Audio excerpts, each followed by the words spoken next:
અપેક્ષા હોય કે પૈસાનો વરસાદ થઈ જાય, જી, તો પૈસાનો વરસાદ કરી દે એવું લોકો વડે અને લોકો થકી કામ કરવું છે. મ્યુચ્યુઅલ ફંડ ની અંદર પૂરેપૂરી લિક્વિડિટી છે. મ્યુચ્યુઅલ ફંડ ની અંદર બે પાર્ટ આવે છે, આવા પ્રકારના રોકાણોમાં કેટલું રિસ્ક છે અને કેટલું સુરક્ષિત છે? પણ એની સામે આપણને પીઝા, બર્ગર, પંજાબી થાળી આ બધું જોઈએ છે. હવે પરિવારના વડીલે પોતાનું વિલ બનાવેલું હોય તો પાછળથી પરિવારના સભ્યોને ઘણી બધી વહીવટમાં રાહત રહે છે. શરૂ કરવું જોઈએ કે આ જી. ઉંમર છે એ ઇન્વેસ્ટમેન્ટ કરવાની ઉંમર છે, કઈ રીતે શરૂ કરવું જોઈએ, જી, એમાં વધારેમાં વધારે ગ્રોથ કેવી રીતે મેળવવા માટે એ શું કરી શકે? સિસ્ટમેટિક ઇન્વેસ્ટમેન્ટ પ્લાન, રોકાણમાં ભરોસો અને ભરોસા પર રોકાણ. તો 2026નું વર્ષ આ બધી સ્થિતિઓમાં રોકાણ કરવા માટે કેવું રહેશે? પોતાની ફર્સ્ટ સેલેરીમાંથી 3 પાર્ટ જે જરૂરી છે, 4,000 કરતાં પણ વધારે રોકાણકારો છે. સ્થિતિઓમાં સેબી અને એમપી કઈ રીતે કામ કરતું હોય છે? કોઈ પણ પ્રોપર્ટીના પ્રોપર્ટી કાર્ડ નહોતા, અથવા તો એમને ઘણા બધા દસ્તાવેજો જે હતા એની અંદર વિગતો અધૂરી હતી, પેપર અધૂરા. એક બુક લખી, જો વિલ હશે તો તમારા પરિવારને તમારે જે આપવું છે એ પરિવાર લેશે, અને પરિવાર કે માણસે રોકાણ મોટા પ્રમાણમાં કર્યું અને રાતોરાત રોડ ઉપર આવી જાય. તો એક સમય એવો હતો કે 6 વર્ષ કોઈ પણ પ્રકારના પરિવારના ફંક્શન મેં એટેન્ડ કરેલા નથી. ચાઇનીઝ બાંબુ જમીનની અંદર થાય છે, બરાબર છે. એનું રોપણ કરવામાં આવે છે, પણ જ્યારે એનું પહેલું પાંદડું છે ને એ 5 વર્ષે બહાર આવે છે, પણ 15 વર્ષ પછી વટવૃક્ષ એટલે કે કલ્પ વૃક્ષ બને છે. અચ્છા. અને એમાંથી તમે લાઈફ ટાઈમ મારા ચહેરાને જોઈને ખુશ છે ને, એ ચહેરાની આંખમાં હું આંસુ ક્યારેય નહીં આવવા. 25 વર્ષ આ બિઝનેસમાં થયા. શરૂઆતમાં પોસ્ટ ઓફિસ નાની બચત યોજનાથી શરૂ કરેલી મારી સફર.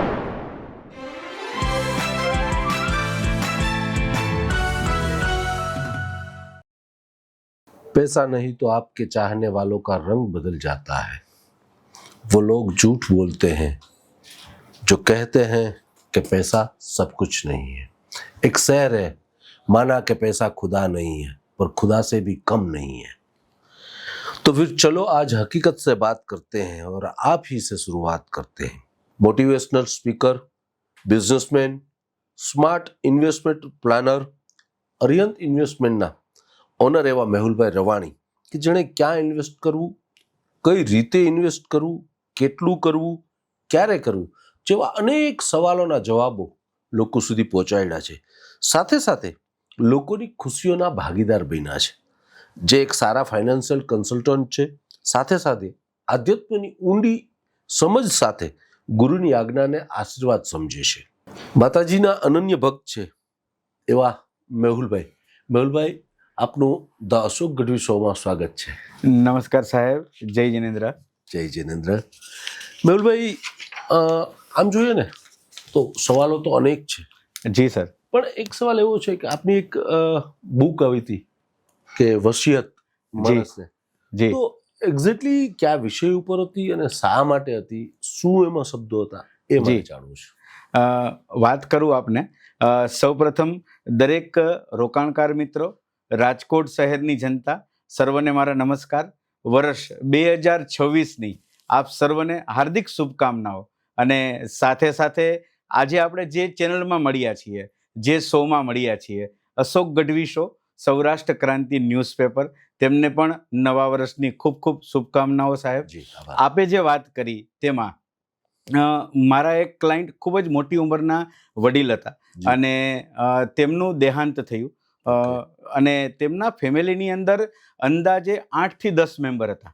બરાબર છે. પણ જોવા જઈએ તો જૂના જમાનાની અંદર મોટા પરિવારો હોય એટલે પ્રોપર્ટી પણ હોય, ગોલ્ડ પણ હોય, ઇન્વેસ્ટમેન્ટ હોય, ઘણું બધું હોય. બિલકુલ. આ વાત તમને કરી રહ્યો છું આજથી 10 થી 12 વર્ષ પહેલાની, કે જ્યારે તેમનું અવસાન થયું અને ત્યાર પછી તેમનો પરિવાર નાની નાની બાબતની અંદર ખૂબ જ હેરાન થયો.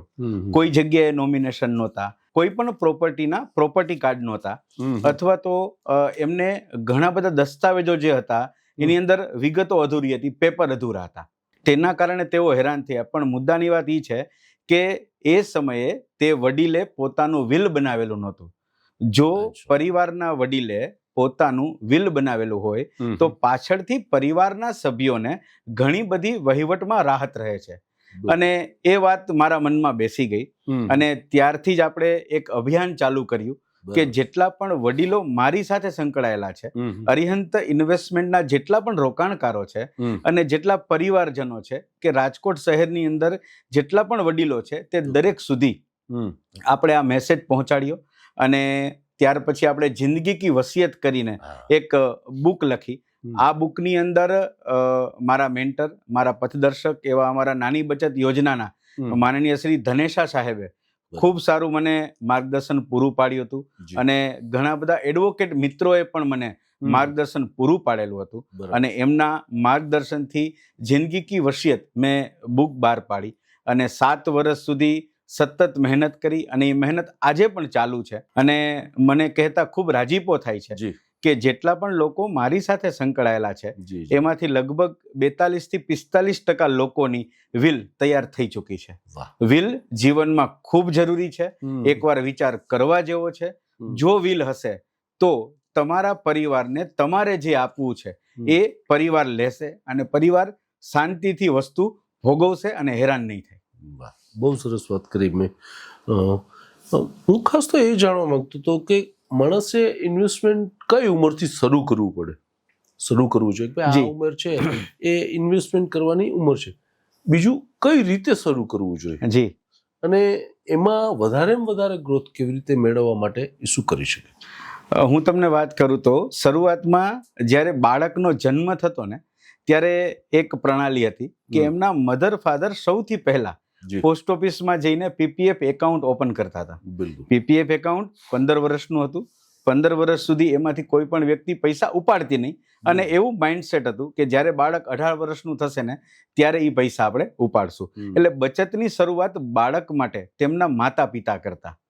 એટલે એ પ્રણાલી જળવાઈ રહે. દરેક મધર ફાધર પોતાના બાળકનો જન્મ થાય ત્યારથી જ એનું રોકાણ ચાલુ કરે. અને જ્યારે બાળક મોટું થાય અને તેની ઉંમર 55 વર્ષની થાય ત્યાં સુધી મધર ફાધરે કરેલું રોકાણ એ જાળવી રાખે. ખાસ કરીને હું કહેવા માંગીશ આપના પ્રશ્નમાં કે અત્યારે મ્યુચ્યુઅલ ફંડની અંદર એસઆઈપી થઈ શકે છે, સિસ્ટમેટિક ઇન્વેસ્ટમેન્ટ પ્લાન. કે આપણી જૂની કહેવત છે કે ટીપે ટીપે સરોવર ભરાય. તો એ જ રીતે આપણે દર મહિને થોડું થોડું રોકાણ કરવાનું છે અને એ રોકાણ પર ભરોસો રાખવાનો છે. અને ભરોસા પર રોકાણ થાય છે. રોકાણમાં ભરોસો અને ભરોસા પર રોકાણ. તો આ વસ્તુને આપણે વળગી રહીએ અને દરેક વ્યક્તિ નો જન્મ થાય ત્યારથી તેમના મધર ફાધર જે છે એ ઇન્વેસ્ટમેન્ટ સ્ટાર્ટ કરે. ત્યાર પછી જ્યારે બાળકની ઉંમર 20 વર્ષ થાય છે, 18 વર્ષ થાય છે, તેમનું ભણતર એજ્યુકેશન એ પૂરું કરે છે અને જ્યારે તેની ફર્સ્ટ જોબ એ સ્ટાર્ટ કરે છે ત્યારે તેની જે સેલેરી આવે છે તેના હાથમાં, એમાંથી સૌથી પહેલા એને જે સેવિંગ્સ કરવાનું છે, ઇન્વેસ્ટમેન્ટ કરવાનું છે એ પાર્ટ અલગ રાખી દે અને બાકીની રકમ જે છે એ એક્સપેન્સ તરીકે વાપરે. ધારો કે સૌ પ્રથમ જરૂરિયાત આપણે જોઈએ તો રોટી, કપડાં ને મકાન, આ જરૂરિયાત છે દરેક વ્યક્તિની. પણ એમાં હવે ચેન્જ આવી ગયો છે. બરાબર. ધારો કે પહેલા આપણે એવું કહેતા રોટી, કપડા ઓર મકાન, પણ હવે કેવું થઈ ગયું છે, રોટી બરાબર છે પણ એની સામે આપણને પીઝા, બર્ગર, પંજાબી થાળી આ બધું જોઈએ છે હવે. જી બિલકુલ, રોટી વધ્યા છે લોકો. હા, તો ધારો કે આપણે કપડા જોઈએ છે તો અત્યારે પહેલા કેવું હતું કે આપણે આપણા ફાધર સાથે જતા કોઈ સ્ટોરમાં, કપડા લેતા, કાપડ લેતા અને ત્યાર પછી આપણે આપણા જે દરજી છે એની પાસે સીવડાવતા. હવે બધા જ લોકો બ્રાન્ડેડ સ્ટોરમાંથી કપડા પહેરતા થઈ ગયા છે.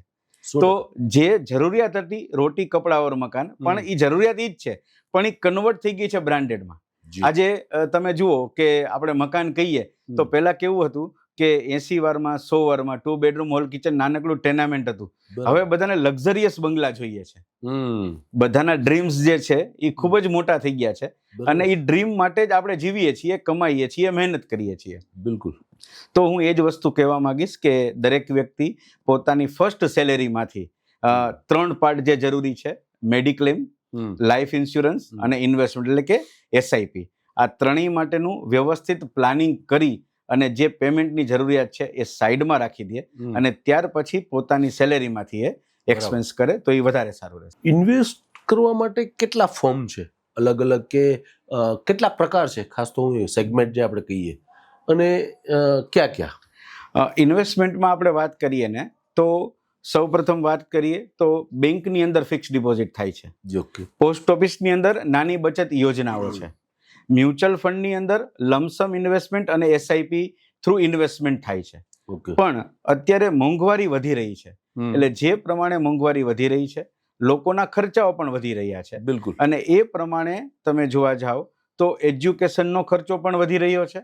તમારી લાઈફસ્ટાઈલની અંદર, રેગ્યુલર લાઈફની અંદર પણ ખર્ચો વધી રહ્યો છે. એટલે હું અત્યારે જે કંઈ પણ રોકાણના પ્રકારો છે એની અંદર એવું સજેસ્ટ કરીશ કે લોકોને જ્યાં મોંઘવારી કરતા વધારે વળતર મળે છે, એટલે કે મ્યુચ્યુઅલ ફંડ, એસઆઈપી, ત્યાં લોકો ઇન્વેસ્ટમેન્ટ કરે. મ્યુચ્યુઅલ ફંડ એ અત્યારની કન્ડિશનની અંદર ખૂબ સારું ટૂલ્સ છે, પણ એને સમજવાની જરૂર છે.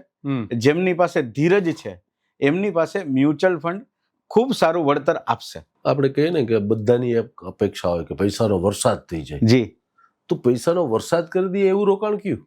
પૈસાનો વરસાદ થઈ શકે છે, પણ જરૂરી છે ધીરજની. જો આપણે એવું કહીએ કે જ્યારે આંબાના છોડનું રોપણ કરવામાં આવે પણ એમાં કેરી આવતા બહુ વાર લાગે છે.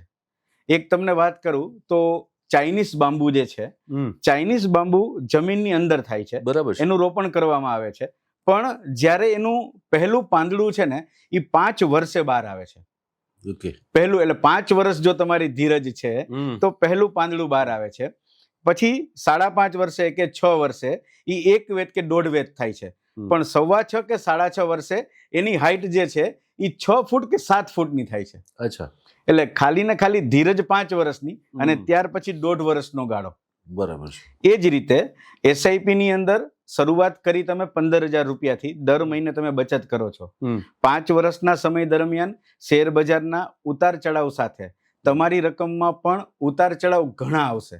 પણ જો તમારામાં ધીરજ હશે, ડિસિપ્લિન હશે, અને જો તમે કોઈ પણ પ્રકારની ન્યૂઝ હેડલાઇન અથવા તો કોઈ પણ પ્રકારના મિત્રો સાથે જ્યારે વાતચીત થતી હોય એ તમારા માઇન્ડમાં નહીં લો અને તમારા મ્યુચ્યુઅલ ફંડ ડિસ્ટ્રીબ્યુટરની જે કંઈ પણ સલાહ સૂચન છે તે મુજબ જો તમે તમારું રોકાણ જાળવી રાખો ને તો એક નાનકડું અમથું બીજ પણ 15 વર્ષ પછી વટવૃક્ષ એટલે કે કલ્પવૃક્ષ બને છે. અને એમાંથી તમે લાઈફ ટાઈમ SWP દ્વારા મંથલી ઇન્કમ મેળવી શકો છો અને તમારી રિટાયરમેન્ટ લાઈફ આરામથી જીવી શકો છો. આવા પ્રકારના રોકાણોમાં કેટલું રિસ્ક છે અને કેટલું સુરક્ષિત છે? બંનેના જવાબમાં અશોકભાઈ હું એવું કહેવા માંગીશ કે મ્યુચ્યુઅલ ફંડની અંદર રોકાણ જે છે એ બજારના જોખમોને આધીન હોય છે. બરાબર. તમારા રોકાણની વેલ્યુ બજારના અપ એન્ડ ડાઉન સાથે પ્લસ માઇનસ થશે. પણ હું એવું ઉમેરવા માંગીશ કે મારા થોટ કહું છું કે મ્યુચ્યુઅલ ફંડ ઇન્ડસ્ટ્રીઝ છે ને દિવસે ને દિવસે ગ્રો થઈ રહી છે. સેબી અને એમપી ના રૂલ્સ એન્ડ રેગ્યુલેશન મુજબ એવરી ફંડ મેનેજર છે એ વર્ક કરી રહ્યા છે. તમારી વેલ્યુ પ્લસ માઇનસ થાય છે, પણ એવું ક્યારેય નહીં બને કે તમે કરેલું રોકાણ જે છે એના ઉપર લાંબા ગાળે 7, 8, 10 વર્ષની અંદર તમને કોઈ વળતર ન મળે.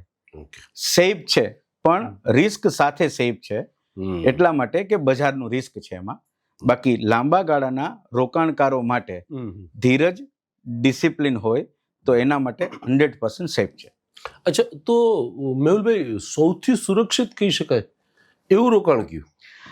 સૌથી સુરક્ષિત આપણે કહીએ તો વર્ષોથી જે ટ્રેન્ડ હાલે છે પોસ્ટ ઓફિસ સેવિંગ સ્કીમ, નાની બચત યોજનાઓ, નેશનલ સેવિંગ સર્ટિફિકેટ, કિસાન વિકાસ પત્ર, મંથલી ઇન્કમ સ્કીમ, આ બધી જે સ્કીમ છે એ ગવર્મેન્ટ ના રૂલ્સ રેગ્યુલેશન મુજબ નાની બચત યોજનાઓમાં જે રોકાણ થાય છે એ 100% સેફ છે. કે એમાં સેફનો મતલબ કે એની અંદર ઇન્ટરેસ્ટ રેટ ફિક્સ છે.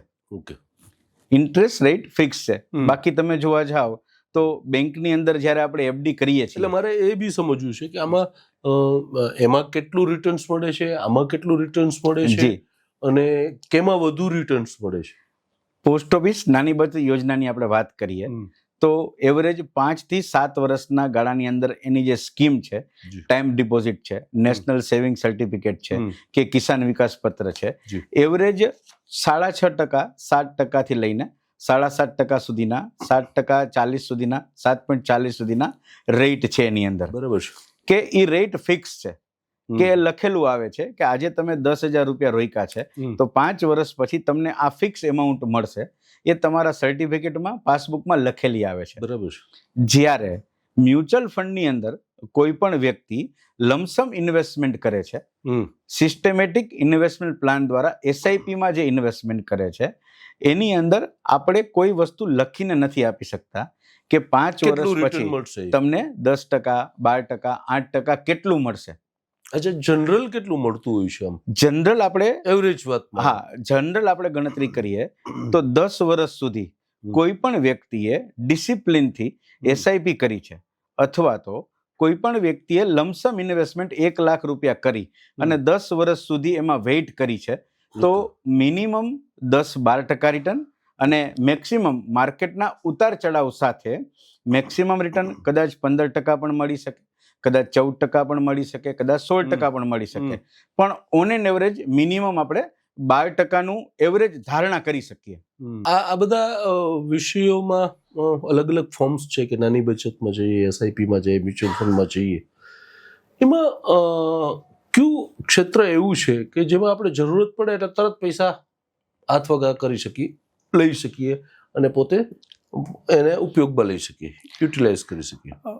લિક્વિડિટીમાં આપણે જોવા જઈએ ને તો મ્યુચ્યુઅલ ફંડની અંદર પૂરેપૂરી લિક્વિડિટી છે. ઓકે. મ્યુચ્યુઅલ ફંડની અંદર 2 પાર્ટ આવે છે. એક છે ડેટ ઇન્વેસ્ટમેન્ટ અને એક છે ઇક્વિટી ઇન્વેસ્ટમેન્ટ.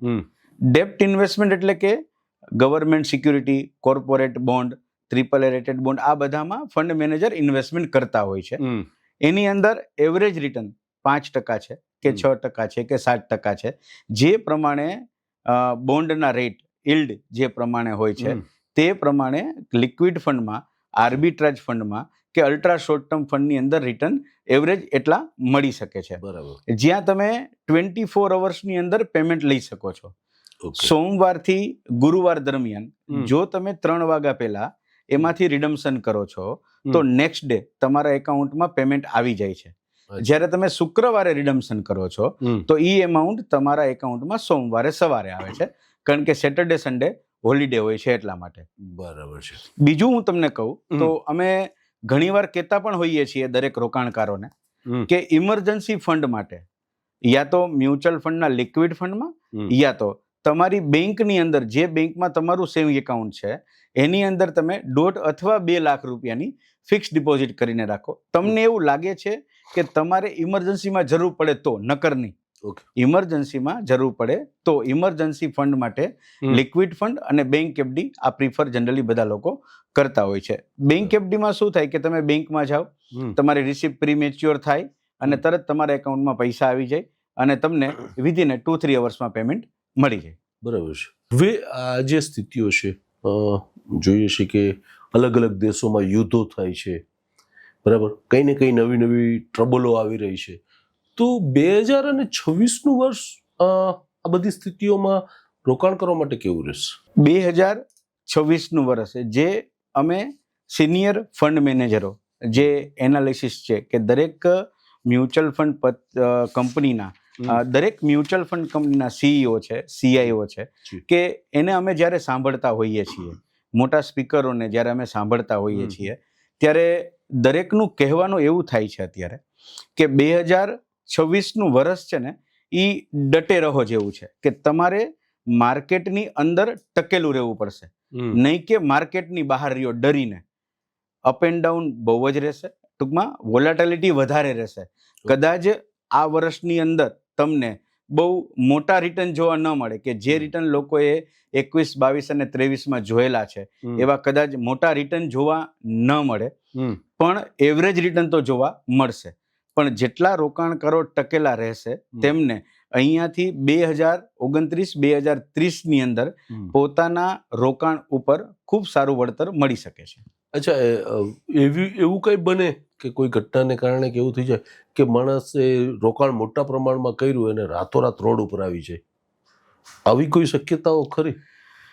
મને નથી લાગતી આવી કોઈ શક્યતાઓ. થઈ શકે કેવું કે તમારા રોકાણની વેલ્યુએશન ઘટી શકે. જ્યારે તમે એ કેટલા ટકામાં અંદાજન ઘટવાની શક્યતાઓ રહી? હું તમને વાત કરું તો પાસ્ટ આપણે જોવા જઈએ કે જ્યારે લેહમેન બ્રધર્સ ક્રાઇસિસ થયેલા હતા, યસ, ત્યાર ત્યાર પછી કોરોનાની સિચ્યુએશન આપણે બધાએ જોઈ.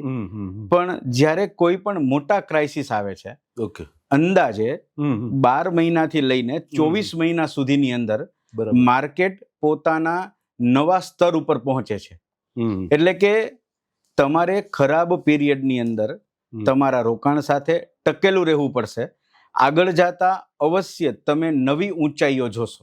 આવી બધી અલગ અલગ સ્થિતિઓમાં સેબી અને એમ્ફી કઈ રીતે કામ કરતું હોય છે? અત્યારે સેબી અને એમ્ફી રોકાણકારો માટે ખૂબ સારું કામ કરી રહી છે. જી, રોકાણકારોને સારું વળતર મળે, ટ્રાન્સપરન્સી જળવાઈ રહે. ડે ટુ ડે નવા ઘણા બધા નિયમો સેબી બનાવી રહી છે કે જેથી દરેક ફંડ મેનેજર કઈ જગ્યાએ કયા સ્ટોક્સમાં કઈ રીતે ઇન્વેસ્ટમેન્ટ કરી રહ્યા છે તેની દરેક જાણ રોકાણકારોને થાય. અને સેબીના રૂલ્સ જે કંઈ પણ આવી રહ્યા છે એ રોકાણકારો માટે ખૂબ સારા આવી રહ્યા છે.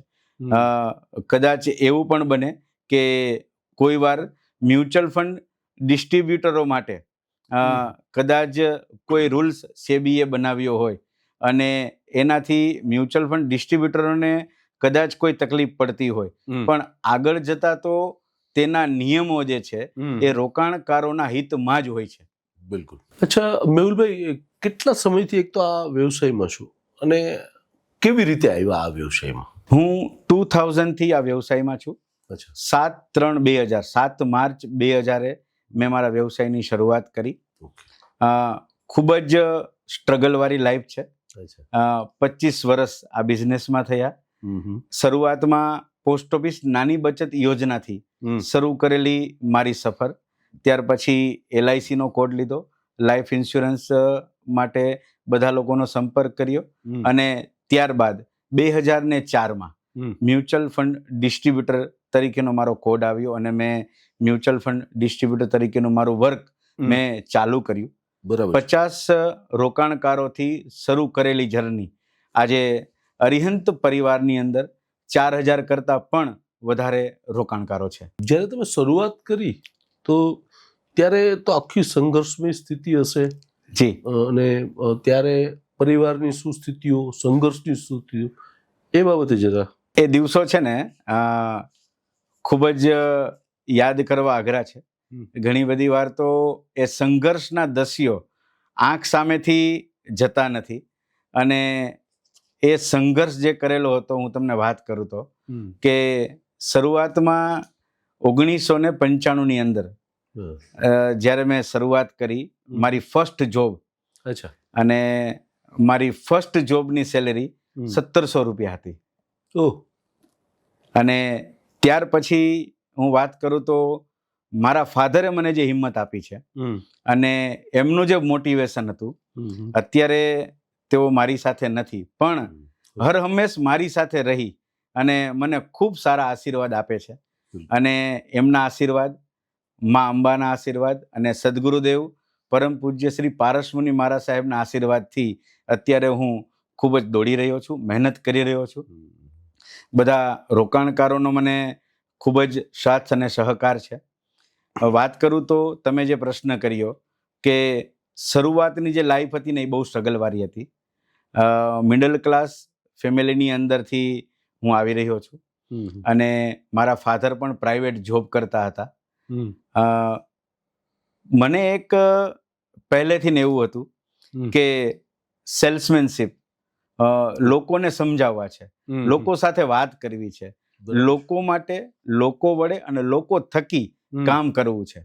પણ ત્યારે મહેનત ખૂબ કરતો હતો પણ કંઈ એક વે નહોતો મળતો. અને પછી મારા ફાધરે મને એવી વાત કરી કે તું એક કામ કર, પોસ્ટ ઓફિસની જે નાની બચત યોજના છે ને એની તું એજન્સી લઈ લે અને તારી જે જોબ ચાલુ છે એની સાથે સાથે તું આ કામ પણ કર. એટલે જોબની સાથે મેં એ કામ સ્ટાર્ટ કર્યું. પોસ્ટ ઓફિસની નાની એજન્સી બચતની મારી પાસે એજન્સી આવી. હમ. અને શરૂઆતથી જ એક નેચર એવો હતો કે કોઈ પણ વ્યક્તિ કંઈ પણ કહે છે એ સાંભળવાનું છે, બરાબર. એમાંથી શીખીને આગળ આવવાનું છે, પણ કોઈને વળતો જવાબ નથી આપવાનો. બિલકુલ. જે વ્યક્તિ સમજાવે છે, અદા નજીકના લોકો કદાચ ખીજાય પણ છે, હા, કદાચ ઠપકો પણ આપે છે, બિલકુલ. પણ એને આપણું પગથિયું સમજીને આપણે આપણી લાઈફમાં સક્સેસ મેળવવા માટે બિલકુલ. સહન શક્તિ સાથે આગળ વધવાનું છે. અને એ જે પપ્પાના શબ્દો હતા આજે પણ હૃદયમાં છે. હમ. એ જ રીતે અત્યારે કામ કરી રહ્યા છીએ. અને એ 2000થી શરૂ કરેલી જર્ની અને ઘણા સ્ટ્રગલ આવ્યા લાઈફમાં. ઘણા બધા લોકો ઘણું બધું મને શીખડાવીને ગયા બિલકુલ. અને હું પણ ઘણા બધા લોકો પાસેથી ઘણું બધું શીખો છું. પણ એક મનમાં એવું હતું કે કંઈક સારું કરવું છે. અને એના માટે જ દરેક વસ્તુ ભૂલી અને કન્ટિન્યુ ચાલ્યો ગયો. તમે જે મને તમારા પ્રશ્નમાં પૂછ્યું તો એક સમય એવો હતો કે 6 વર્ષ કોઈ પણ પ્રકારના પરિવારના ફંક્શન મેં એટેન્ડ કરેલા નથી. ઓહો. કોઈ પણ લગ્ન પ્રસંગ, કોઈ પણ ઉદ્ઘાટન, પરિવારમાં કોઈ પણ પ્રસંગ છે, મેં ફક્ત ને ફક્ત મારા ધર્મપત્નીને એવું કહેલું હતું કે મને 5 વર્ષ આપો, તમે બધા જ પ્રસંગ સાચવો, પણ મારે દોડવું છે, એક નવી ઊંચાઈએ પહોંચવું છે, એના માટે મારે મહેનત કરવી છે. અને એ સમય પસાર થઈ ગયો. મારા ધર્મપત્ની અને ખાસ કરીને 2007માં મારે ત્યાં પુત્ર જન્મ થયો. વત્સલ નામ છે એનું. અને એના જન્મ પછી ઓમ કહેવા જઈએ ને કે મારી આખી લાઈફ ચેન્જ થઈ ગઈ. બિલકુલ. એના બર્થ પછી આખી લાઈફ ચેન્જ થઈ ગઈ. અને આજની તારીખમાં એનો પણ મને ખૂબ સપોર્ટ છે. અને ખાસ કરીને મારા મેરેજ સમયે પોસ્ટ ઓફિસની એજન્સી મારી પાસે હતી, હું વર્ક કરતો હતો, LICનું વર્ક કરતો હતો. ત્યારે તો કેવું હતું કે સવારે પોસ્ટ ઓફિસે જઈએ, બપોરે પાછા ઘરે આવીએ, સાંજે પાછા વર્ક માટે જઈએ. એ સમયમાં મારા વાઈફ મને એવું કહેતા કે તમે જમીને તરત કામ ઉપર લાગી જાઓ, મહેનત કરો જો તમારે આગળ જવું હોય તો. અચ્છા. અને એ વસ્તુ મેં માની અને અત્યારે એમનો મને ખૂબ સપોર્ટ છે અને હું દોડી રહ્યો છું. ખાસ કરીને મારા કાકા કે એમનું અવસાન થઈ ગયું છે, મેં એમને જોયેલા નથી. એમના નામનું મેં અત્યારે ટ્રસ્ટ બનાવેલું છે અને એમાંથી ઘણી બધી આપણે સારી પ્રવૃત્તિઓ અત્યારે કરી રહ્યા છીએ. પણ તમને કહું તો બસ આ સંઘર્ષ ખૂબ કરેલો છે લાઈફમાં. ખાસ મેહુલભાઈ છે ને, અલગ અલગ લોકોને તો આપણે એડવાઇઝ કરતા હોય કે તમે આમ કરજો, આમાં રોકાણ કરજો, પણ તમારે પોતાને જો રોકાણ કરવું હોય તો તમે શેમાં કરો?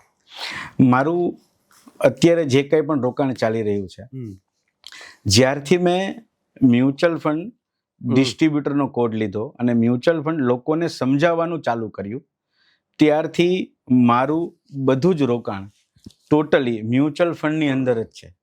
જે જરૂરિયાત પૂરતું, પરિવારની જરૂરિયાત પૂરતું, ખાસ કરીને લેડીઝ મેમ્બરને શોખ હોય ગોલ્ડનો, એટલે જરૂરિયાત પૂરતું જે આપણે ગોલ્ડ લઈએ એ ગોલ્ડ લીધેલું છે. બાકી ટોટલી મારું ઇન્વેસ્ટમેન્ટ મ્યુચ્યુઅલ ફંડની અંદર જ છે. અચ્છા. અત્યાર સુધીમાં તમને ક્યાં ક્યાં એવોર્ડો ને મળ્યા છે આ બાબતે? ખાસ કરીને હું વાત કરું તો કોરોનાના સમયની અંદર જ્યારે દરેક લોકો પોતાના ઘરે હતા, પોતાના પરિવાર સાથે હતા, કંઈ નવું નહોતા વિચારી શકતા. બિલકુલ. એ સમયની અંદર જેટલા પણ AMCના લોકો એટલે કે મ્યુચ્યુઅલ ફંડ કંપનીના રિલેશનશિપ મેનેજર, મારા બ્રાન્ચ મેનેજર, ઝોનલ હેડ, એ બધા લોકો સાથે હું સતત સંપર્કમાં હતો. બરાબર. અને ખાસ કરીને મારા ફાઇનાન્શિયલ ગુરુ કે જેઓએ મને આ જર્નીની અંદર પહેલું પગથિયું ચડાવ્યું છે, એવા શ્રી ફ્રેન્કલિન ટેમ્પલ્ટનના પ્રવીણ સુમેશરા, કે તેઓએ મને ખૂબ સપોર્ટ કર્યો છે મારા 25 વર્ષની જર્નીમાં. એમની સાથે એ સમય દરમિયાન હું સતત સંપર્કમાં હતો. પ્લસ ICICI મ્યુચ્યુઅલ ફંડના શ્રી જીનેશ શેઠ કરીને હતા કે જેઓએ મને ખૂબ સારો સપોર્ટ કરેલો છે. એ બધા સાથે સતત સંપર્કમાં હું રહેલો હતો. અને કોરોનાના સમય દરમિયાન એવરેજ 36થી પણ વધારે આપણે ઓનલાઈન સેશન કરેલા હતા. અચ્છા. લોકો સાથે કનેક્ટ રહેવાનો આપણે બિલકુલ. પ્રયાસ કરેલો હતો. અને ટાઈમ પણ એવો હતો કે લોકો સાથે તમે કનેક્ટ રહ્યો, એમને એકલા ન મૂકો. એકલા ન મૂકો, લોકોને આપણી જરૂર હતી Yes. ત્યારે આપણે લોકો સાથે હતા. અને મેં એક સૂત્ર બનાવ્યું હતું ત્યારે કે જેટલા પણ લોકો મારા ચહેરાને જોઈને ખુશ છે ને, ઈ ચહેરાની આંખમાં હું આંસુ ક્યારેય નહીં આવવા દઉં. બિલકુલ સરસ. કે મારી સાથે જે જોડાયેલા છે ને એને ખુશ રાખવાના પ્રયત્નો બિલકુલ. હું હંમેશા કરીશ. મ્યુચ્યુઅલ ફંડના સેશન પણ કર્યા, લાઈવ મ્યુઝિકલ પ્રોગ્રામ પણ કર્યા કે જેથી લોકો ખુશ રહી શકે અચ્છા. એવા પ્રોગ્રામો પણ કર્યા. એમાં 92.7 માય બિગ એફએમ તરફથી મને એવોર્ડ મળેલો છે. કેમ્સ EDG 360 જે ઓનલાઈન પોર્ટલ છે મ્યુચ્યુઅલ ફંડનું કે જેમાં અમે ટ્રાન્ઝેક્શન કરીએ છીએ, એના તરફથી પણ મને એવોર્ડ મળેલો છે. અને મ્યુચ્યુઅલ ફંડની ઘણી બધી કંપનીઓ, એમાં ખાસ કરીને ICICI પ્રુડેન્શિયલ ચેરમેન સર્કલ કે જે ખૂબ સારો એવોર્ડ કહેવાય, એ એવોર્ડ પણ મળેલો છે. Kotak mutual fund, HDFC mutual fund, Franklin Templeton mutual fund, આ દરેક કંપનીઓ તરફથી આપણને શ્રેષ્ઠ બિઝનેસ માટેના એવોર્ડ મળેલા છે. વાહ મેહુલભાઈ, તમે તો આખી એવોર્ડોની લાઈન લગાવી દીધી. પરંતુ હું એટલું કહીશ, એક દીપક સે દીપક જલાए જા, તું રોશન જહાं को बनाए जा, ध्यान रखना है आप जो भी रास्ता चुनेंगे उसमें सफल होने से भी ज्यादा संभावना विफल होने की है. इसीलिए तैयारी इस चीज की भी करना कि नहीं हुआ तो क्या होगा. માણસથી જો નહીં થાય તો થશે શું, કે જિંદગી તો હારી નથી ગયા. એટલે જિંદગી જીવવા માટેના એક પ્રયાસમાં એક ડગલું ક્યારેક આગળ પણ જવું પડે અને ક્યારેક નમવું પણ પડે, તો તેનાથી જિંદગી રોકાઈ નથી જતી. આવા જ એક ધ્યેય સાથે આપણે આપણા જીવનને ચલાવતું રહેવું જોઈએ, દોડતું રહેવું જોઈએ. અને અગાઉ મેં જેમ કીધું એમ કે દીપક સે દીપક જલાએ જા, જહાં કો રોશન કરે જા. આપણે આપણા દીપકથી બીજા દીપકો જડાવી અને દુનિયાને રોશન કરવાનો પ્રયાસ કરી. એવા જ મેહુલભાઈ રવાણીના આમ કહીએ ને કે પોતાના વ્યવસાય સાથે સાથે બીજાની પણ જીવનની અંદર રોશની લાવવાનું કામ કરનાર એવા મેહુલભાઈ રવાણી અરિહંત ઇન્વેસ્ટમેન્ટમાંથી આપણે ત્યાં પધાર્યા. મેહુલભાઈ, આપનો ખૂબ ખૂબ આભાર. આપે અલગ અલગ વિષયોમાં અમારા અલગ અલગ દર્શકોને ખૂબ ધ્યાન દોર્યું. ઇન્વેસ્ટમેન્ટની એક અલગ અલગ કેટલી કેટેગરીઓ આવે એનું ધ્યાન દોર્યું છે. તો ખૂબ ખૂબ આભાર. સાથે હું ઈચ્છીશ કે આવનાર સમયની અંદર દરેક ઇન્વેસ્ટર પોતાનું ઇન્વેસ્ટ કરતા પહેલા આવી દરેક બાબતોનું ધ્યાન રાખે, જેથી કરીને એમને પણ એમના રોકાણોમાં કોઈ નુકસાની ન જાય. ત્યાં સુધી જોતા રહો ધ અશોક ગઢવી શો, અને સાથે સાથે સબસ્ક્રાઇબ કરવાનું, શેર કરવાનું અને તમારા મિત્રોને કહેવાનું ભૂલતા નહીં. રોકાણકાર બનવા માટે આપણું સમૃદ્ધ હોવું જરૂરી નથી, પરંતુ સમૃદ્ધ બનવા માટે રોકાણકાર બનવું જરૂરી છે. SIP કરો, મસ્ત રહો અને તમારા જીવનના દરેક લક્ષ્યાંકોને SIP દ્વારા સિદ્ધ કરો. સ્વપ્નથી સિદ્ધિ સુધી, SIP થી સમૃદ્ધિ. આપ સર્વને હાર્દિક શુભકામનાઓ. અને અશોકજીએ કીધું તેમ આપ પણ ચેનલ સબસ્ક્રાઇબ કરવાનું ભૂલશો નહીં. આભાર, ધન્યવાદ. જય જિનેન્દ્ર. આભાર, થેન્ક યુ, ધન્યવાદ. જય ભારત, જય હિન્દ.